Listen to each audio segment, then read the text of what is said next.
Chers collègues, chers élèves, bonjour. Alors laissez-moi vous présenter mon dernier petit jeu, My Plant Life, ou en français, Ma vie de plante. J'ai écrit ce jeu en pensant à mes élèves de terminale qui attaquent le chapitre des contraintes de la vie fixée des plantes. Et mon objectif, c'était de leur montrer que la vie de plante, c'est pas facile.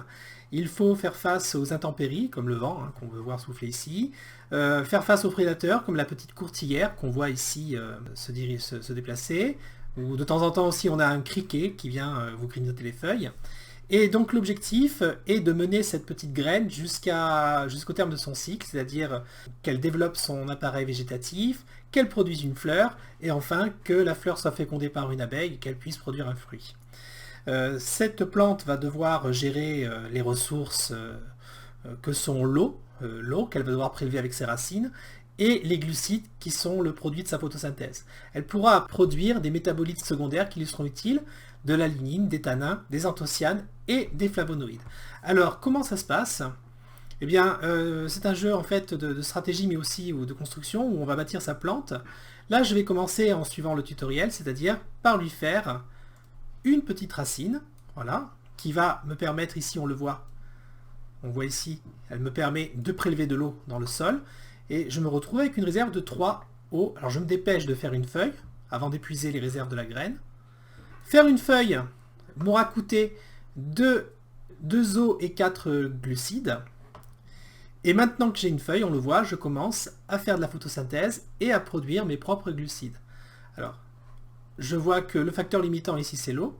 Je suis limité par le manque d'eau, donc je vais construire des petites radicelles. Voilà. Sachant que chaque organe que je construis consomme à la fois de l'eau et des glucides, il faut que je fasse attention à l'équilibre entre l'eau et les glucides. Bon, hop, la courtilière essaye de me grignoter les racines, mais j'ai mis une sécurité dans le jeu. Les racines et les feuilles qui sont reliées directement à la graine sont invulnérables. Ceci pour éviter un game over en début de partie, ce serait frustrant. Je vais maintenant construire une petite tige. Voilà. Et mettre une petite feuille sur ma tige. Et je vois que je produis de plus en plus de glucose.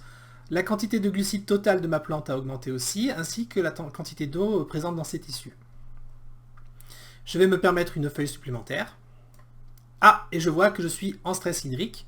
Alors, je vais commencer à ramifier mes racines pour rééquilibrer tout ça.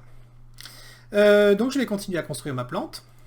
Une petite feuille en plus, peut-être une... Ah, l'angle était trop important. On peut pas tordre trop les organes, il faut respecter un peu le prolongement de l'existant. Ça y est, le criquet commence à m'agresser. Alors pour se défendre contre les prédateurs, la plante ici, elle n'a pas beaucoup de moyens de défense.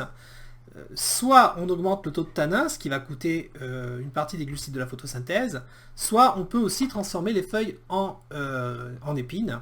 Alors là, vraiment, ma partie commence très mal, puisque le vent a emporté, vous avez vu, un rameau entier. C'est parce que je vous parle en même temps et je réfléchis pas trop à ce que je fais. Je suis vraiment sur une mauvaise dynamique de jeu là pour l'instant. Mais c'est pas grave, on peut toujours se rattraper. Tant qu'il reste des glucides, ce qui n'est pas le cas ici, alors je vais baisser mes tanins, baisser ma lignine. Tant qu'il reste des glucides, il y a de l'espoir. Bon, là, vraiment, j'ai vraiment un mauvais début de partie, puisque pour construire une feuille, il faut que j'ai 4 glucides. 3, 3,1, 3,2, allez, courage, petite plante. Survie, survie.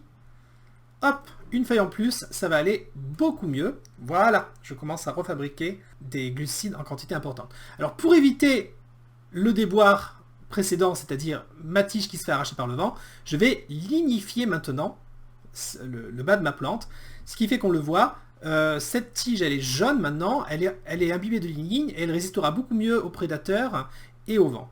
Je vais aussi en profiter pour tubériser un peu mes racines, pour monter la quantité totale de glucides que peut contenir ma plante.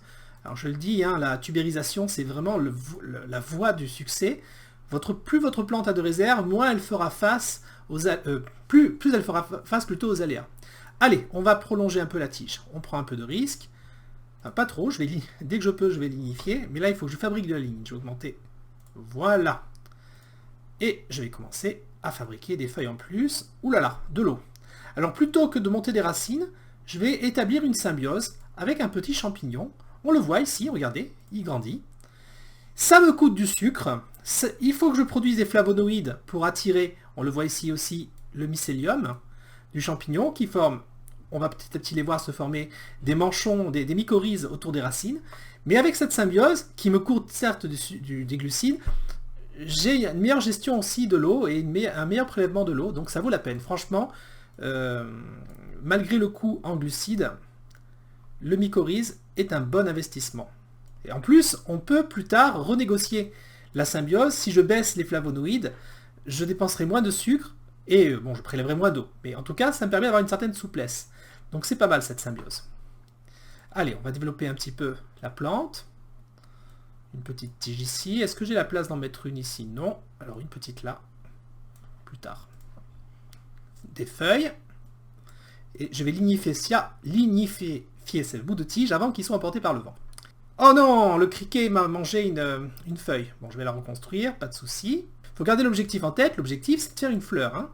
Là, si je fais une fleur tout de suite, je pourrais la créer, mais elle me mangerait toutes mes ressources, les feuilles tomberaient, et au final, ma plante mourrait. Donc ce que je vais faire, je vais assurer mes arrières, bien tubériser ma plante au maximum, développer mes racines. Bon, ce que je vais faire, c'est que je vais commencer à produire des épines. Les épines ont des avantages. Alors, elles sont moins efficaces pour la photosynthèse, les épines, mais elles consomment beaucoup moins d'eau, et elles sont plus résistantes aussi à l'arrachement par le vent. Et en plus, les insectes font beaucoup moins de dégâts aux épines. Donc, il y a vraiment des intérêts, quand on a la ligne en réserve, de fabriquer des épines dans ce jeu. Une tige, et allez, je vais tenter la fleur. Je vais le regretter. Non, ça va, elle tient le choc. Alors comme on le voit, notre fleur, elle est toute vilaine. Je vais lignifier maintenant. Elle est toute grise, c'est parce qu'il faut que j'investisse dans des anthocyanes. Alors, il va falloir y aller mollo, hein, parce que j'ai plus beaucoup d'eau, je vais développer mes racines.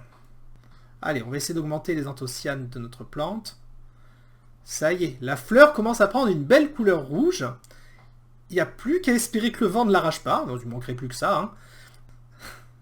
Ah, regardez bien ce qui se passe. Regardez ce qui se passe. L'abeille a fécondé. Donc maintenant, si je clique sur la fleur, je peux la transformer en fruit. Sauf que pour la transformer en fruit, il me faut 50 eau et 50 glucides. Donc c'est loin d'être évident de rassembler de telles ressources. Enfin, on va y arriver. Il faudra que ma plante ait assez de ressources pour pouvoir sortir d'un coup 50 glucides et 50 eau. Donc ça, il n'y a pas de mystère. Pour ça, il faut tubériser. Voilà, il n'y a plus qu'à attendre que les glucides augmentent. Et c'est bon. Et que je répare bien sûr les dégâts de la courtillère. Top grillon. 47, 46, 47, 48, 49, 50. Et c'est la victoire. Et voilà la victoire. Ah, ben ça se mérite. Hein. Bon, ça fait pas 1014 secondes que le jeu a commencé, comme vous pouvez le voir au début de la vidéo. Mais ça m'a pris quand même facilement, je pense, 10 minutes pour parvenir à la victoire. Ah, ce que je n'ai pas beaucoup utilisé, c'est une erreur stratégique de ma part, ce sont les tanins. Les tanins limitent le grignotage des insectes et permettent de mieux résister aux attaques des prédateurs. En tout cas, vous voyez que ce jeu permet à l'élève de se rendre compte de toutes les contraintes que peut subir une plante, qu'elle soit liée au milieu physique, hein, l'eau par exemple, le vent, ou à son environnement biotique, c'est-à-dire les prédateurs, les phytophages, qui la grignotent inlassablement. Et on voit également les moyens de défense dont elle dispose, des dépenses mécaniques comme les épines, ou chimiques comme les tanins, et ça permet aussi de voir un peu l'importance de signaux comme la couleur des fleurs, les anthocyanes, pour attirer les insectes pollinisateurs. Enfin, ça permet aussi d'aborder la symbiose avec les champignons et les mycorhizes. Bon voilà, donc ça peut être utilisé dans le futur programme de terminale à mon avis, en spécialité de terminale, puisqu'on retrouve non seulement les contraintes de la vie fixée de la plante, mais en plus on doit étudier certains métabolites secondaires comme les anthocyanes, justement, la lignine, les tanins. C'est l'occasion de proposer aux élèves une approche ludique. Alors le faire en classe, peut-être pas, on a déjà peu de TP en terminale en spécialité, consacrer une séance à ça, ça me paraît excessif. Par contre, je pense que ça vaut vraiment la peine de donner ça à vos élèves en devoir maison, à faire chez eux sur l'ordinateur, et puis vous leur demandez bien sûr de vous envoyer une petite capture d'écran pour prouver qu'ils ont réussi à atteindre l'objectif de la plante, c'est-à-dire se reproduire.